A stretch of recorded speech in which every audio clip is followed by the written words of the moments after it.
In today's video, I'm going to be reading the storybook adaptation of Disney's animated Cinderella.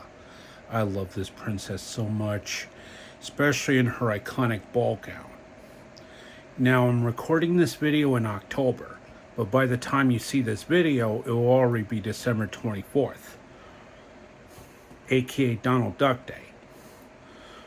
Without further ado, let's begin the video. Once upon a time, there lived a beautiful girl called Cinderella. Her mother had died when she was very young, so Cinderella lived alone with her father. She loved her father dearly, but he knew that his daughter needed a mother, so he married again. Cinderella's stepmother had two daughters of her own, Drizella and Anastasia. But when her father died suddenly, a broken-hearted Cinderella quickly discovered that her stepmother, Lady Tremaine, was cold, cruel, and bitterly jealous of Cinderella's charm and beauty. As time went by, Cinderella became a servant in her own home. Yet, every morning she found new hope that someday her dreams of happiness would come true. Despite how her stepfamily treated her, Cinderella always remained gentle and kind. Her many devoted animal friends helped her to get dressed each day. One morning, Jock the Mouse rushed in to tell Cinderella that a new mouse was caught in a trap.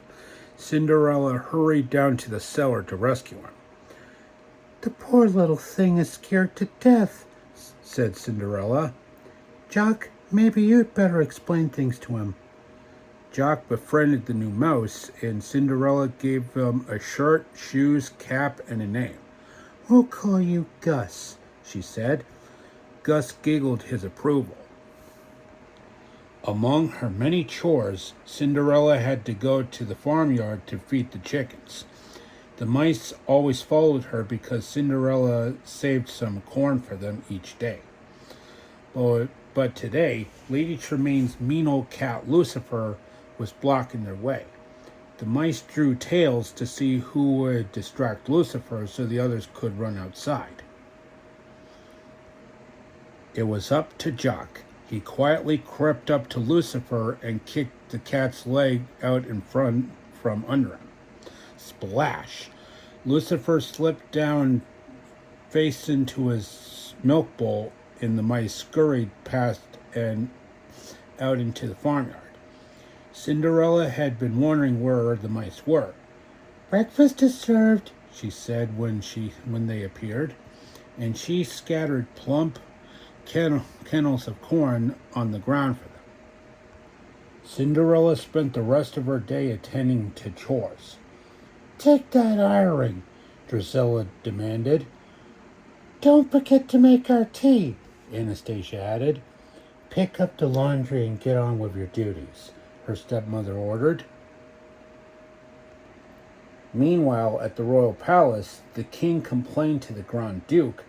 "It's high time my son got married," he sobbed. "I want grandchildren." The king decided to hold a ball. "If all the eligible maidens come," said the king, "the prince is bound to find his bride among them." To be quite honest, I think Prince Charming looks a bit like me. Later that morning, Cinderella paused from her chores to answer a knock at the door. A palace messenger handed her an invitation to the ball for that very evening. Her stepmother grabbed the invitation and read it out loud. "By royal command, every eligible maiden is to attend," she said. Her daughter squealed with excitement. "I am so eligible," said Anastasia. They both imagined the prince would fall in love with them. "Yeah, good luck with that." Cinderella was also excited. "Why, that means I can go too," she said. The stepsisters laughed. "Every eligible maiden is supposed to attend," said Cinderella. Surprisingly, her stepmother agreed. "I don't see why you can't go if you get all your work done, and if you can find something suitable to wear." Cinderella raced to her room and found a dress that belonged to her mother. With a little stitching, she knew how to make it pretty. As Cinderella worked on the dress, her stepmother and stepsisters called for her and gave her a long list of chores to do. Meanwhile, the mice and the birds retrieved some sashes and beads that the stepsisters had thrown away. With some clever stitching and folding, they turned Cinderella's simple dress into a fabulous ball gown. Cinderella finally finished her chores and went up to her room. She was sad when she saw how late it was and realized that she had no time to mend her dress before the ball. She gazed out of the window. In the distance, she could just make out the long line of carriages arriving at the palace for the ball. Then, out of the corner of her eye, Cinderella saw her new dress. "Sorpresa!" yelled the mice and birds. "Oh, thank you so much," Cinderella cried with delight. When Anastasia and Drizella saw Cinderella looking so beautiful in their old sashes and beads, they flew into a jealous rage. They ripped Cinderella's dress, pulling off the sashes and yanking the beads, while Lady Tremaine just stood and watched. Now Cinderella had no hope at all to making it to the ball. She ran to the garden and sobbed. "There's nothing left to believe in," she said. "Nothing." But just then, a comforting presence appeared beside her. It was Cinderella's fairy godmother. "Dry those tears," she told Cinderella. "You can't go to the ball looking like that." "But I'm not going," said Cinderella. "Of course you are," replied the fairy godmother. The fairy godmother waved her magic wand.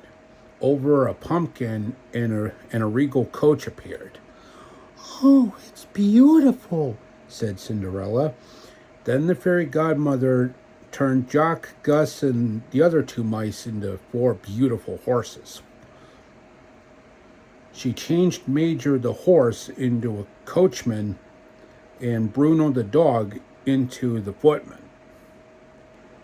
The fairy godmother waved her wand again and said, "Bibbidi bobbidi boo."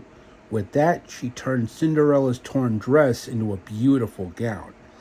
Then a pair of dainty glass slippers appeared on Cinderella's feet.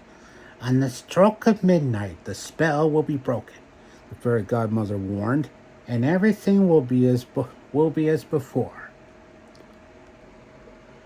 She really does look beautiful in that gown, complete with the black choker necklace and the long opera gloves. Cinderella raced to the palace in her magical carriage, her friends carrying her as fast as they possibly could. Every maiden at the ball came forward in turn to meet the prince, including Anastasia and Drizella. The sisters curtsied before the prince, but he was not looking at them.